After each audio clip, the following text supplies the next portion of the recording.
ఎటువంటి ఫెసిలిటీ? రాజు తినే ఆహారం, రాజు త్రాగేటటువంటి ద్రాక్షారసం. బబులోన్ అంటే ఏంటి? ప్రాస్పరిటీ. చాలామందిని మోసం చేసేది అదే. ప్రాస్పరిటీ అనేది మోసం చేస్తుంది.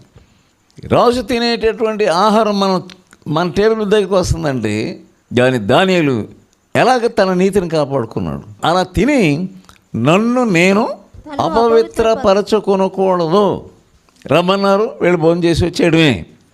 మిమ్మల్ని ఏమంటలే కదండి, చెయ్యాలి కడగండి సరిపోద్ది, మీరు ఇక్కడ ఏం చేయవసరం లేదు. వెళ్ళకపోతే ఏమవుతుంది?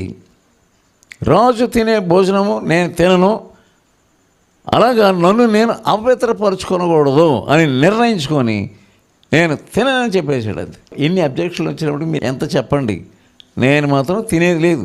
ద్రాక్షారసమునకు బదులుగా ఏమేమంటున్నాడు? మంచినీళ్ళు ఇమ్మంటున్నాడు. అంతే. సో దేవుడు మంచినీళ్ళని కూడా దీవించగలరు. సహోదరులారా, ఆయన ఆశీర్వాదం అనుకున్నాను. ఆయన పరిశుద్ధ